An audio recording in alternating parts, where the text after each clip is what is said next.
Olá, boa tarde, seja muito bem-vindo. Você confere agora os destaques internacionais.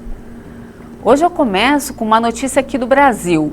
Uma equipe de especialistas como veterinários, dentistas e um designer projetou o casco de um jabuti em uma impressora 3D. A jabuti fêmea foi o primeiro animal a usar uma prótese do tipo no mundo. Ela perdeu cerca de 90% da proteção em um incêndio em 2015. Com o feito, o animal, que vive em Brasília, entrou para o livro Guinness Book. O designer brasileiro Cícero Moraes projetou o casco. Um engenheiro ajudou a completar o projeto, fazendo uma pintura bem realista. E ficou perfeito. Agora vamos lá para o Afeganistão. Enquanto o Talibã volta a impor restrições, muitas empresárias afegãs nadam contra a corrente do governo. Elas desafiam as regras impostas pelo grupo radical. Uma empresária que trabalha com a especiaria mais cara do mundo garante que não ficará em silêncio diante dos talibãs.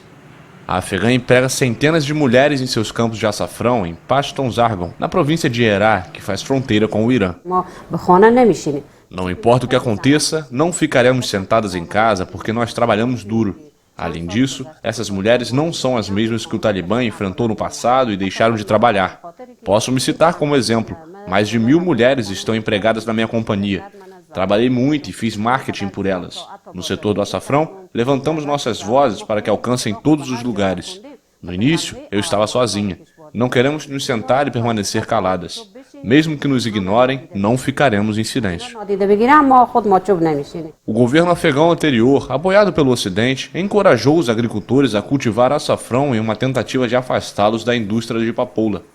A empresa de Hatay, Pashtun Zargon Saffron Woman, produz, processa, condiciona e exporta o tempero colhido por mais de 1000 mulheres. A cada ano, vende entre 200 e 500 quilos da especiaria mais cara do mundo. 1 quilo de açafrão pode custar mais de $5.000. Mas o dinheiro do ouro vermelho, tão importante para essas mulheres, está em perigo. Um mês após seu retorno ao poder, o Talibã ainda não deixou claro como será o futuro das mulheres trabalhadoras no Afeganistão. E olha que boa notícia no Japão. O país vai encerrar o estado de emergência decretado por causa da pandemia de Covid-19.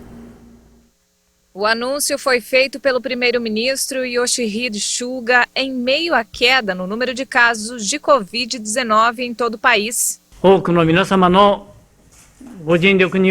Graças ao trabalho árduo de todos, o número de novas infecções diárias, que estava acima de 25 mil em meados de agosto, caiu para 1.128 pessoas até ontem.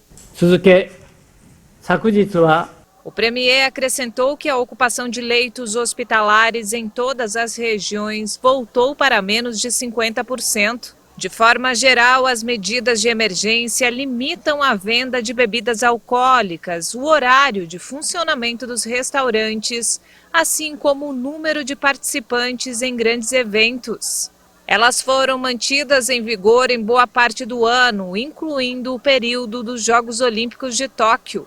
O Japão foi menos atingido do que muitos outros países em grande parte da pandemia de Covid-19, com cerca de 17.500 mortos em uma população de 125 milhões de habitantes. E olha, enquanto no Japão a situação melhorou, na Rússia o cenário é bem diferente. O país bateu um novo recorde de mortes diárias pela doença. A população sofre com uma nova onda provocada pela variante Delta. A Rússia voltou a bater nesta terça-feira o recorde de mortes por Covid-19 em 24 horas. De acordo com o governo, neste período, o país registrou 852 óbitos. A Rússia segue afetada por uma onda da variante Delta e com um programa de vacinação que avança lentamente. A Rússia é, em termos absolutos, o país da Europa mais afetado pela pandemia, com mais de 205 mil vítimas fatais. A agência estatística russa Rosstat, que utiliza uma definição mais ampla das mortes provocadas pela Covid, calculou em mais de 350 mil as mortes vinculadas à pandemia até o fim de julho de 2021. Desde junho, a Rússia é afetada pela contagiosa variante Delta e não consegue conter sua propagação. O número de novos casos diários supera 20 mil. Nessa terça-feira foram registrados 21.559 novos casos. Um balanço do site Gobov informa que apenas 28,6% da população russa está com a imunização completa. O exército sul-coreano informou que a Coreia do Norte lançou um projétil não identificado no mar. O embaixador da Coreia do Norte defendeu na Assembleia Geral das Nações Unidas em Nova York o direito de seu país de testar sua tecnologia de defesa. Kim Song afirmou que seu governo está construindo a defesa nacional para proteger e salvaguardar de forma confiável a segurança e a paz do país. Pouco antes, a Coreia do Norte lançou um projétil não identificado no mar, em frente à sua costa oriental, segundo o exército sul-coreano. Sujeito a sanções internacionais por seu programa de armamento nuclear, o Norte realizou vários testes balísticos este mês, inclusive com mísseis de cruzeiro de longo alcance. O lançamento é o capítulo mais recente de uma série de mensagens cruzadas entre as duas Coreias, que por um lado impulsionam sua corrida militar e por outro evocam um possível diálogo. Para quem gosta de música, uma fita de 1970 com gravações inéditas de John Lennon será leiloada na Dinamarca. O material possui 33 minutos de gravações. Dentre elas, uma música chamada Radio Peace, que nunca foi lançada. O conteúdo foi gravado quando o ex-Beatle passava o inverno com sua esposa Yoko Ono na Jutlândia, oeste da Dinamarca. It tells about their stay in Denmark, it tells about peace, and there's also... A fita fala sobre a estadia deles na Dinamarca e sobre paz. Eles também tocam Give Peace a Chance, mas com uma letra diferente da normal. Ele incorpora algumas coisas locais dinamarquesas, o que é muito divertido para nós, mas também Radio Peace, que nunca foi lançada antes. But also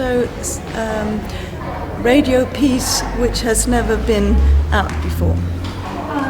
Segundo a diretora da casa de leilões, o conteúdo presente na gravação é único e tocante.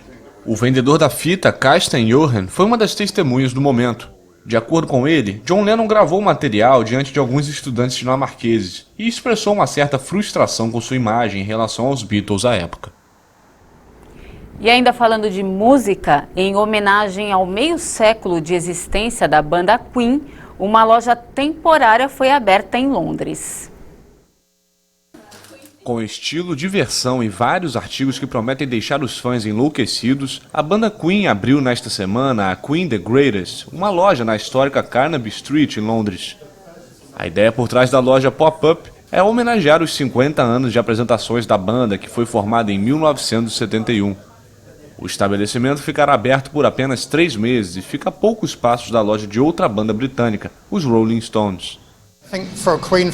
Para um fã do Queen, é uma oportunidade incrível de vir aqui e mergulhar no mundo da banda. Aqui eles poderão conversar com outros fãs sobre o amor em comum pelo grupo, o apego emocional e ainda poder adquirir objetos para relembrar deles.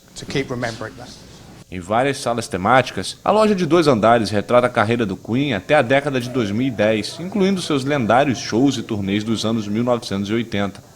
Uma variedade de lembranças está à venda, incluindo um cubo mágico decorado com os rostos dos membros da banda, uma edição Queen do jogo de tabuleiro Banco Imobiliário e guitarras assinadas por Brian May. Uma máquina de pinball original e imagens de shows projetadas na parede dão ao espaço uma sensação de um fã-clube. E claro que a trilha sonora não deixa a desejar. Sucessos da banda como We Will Rock You ou Killer Queen são transmitidos pelos altos-falantes da loja o tempo inteiro. O lendário vocalista do Queen, Freddie Mercury, morreu em novembro de 1991 devido a complicações da AIDS. Mesmo assim, a banda continuou e fez turnês novamente com outros cantores nos locais. O filme Bohemian Rhapsody de 2018 contou a história da banda, que ganhou 4 Oscars. Um deles, o de melhor ator, por Rami Malek, que interpretou Mercury. Que bacana, muita música para os seus ouvidos. Por hoje é isso, muito obrigada pela sua companhia, um ótimo dia para você e até mais.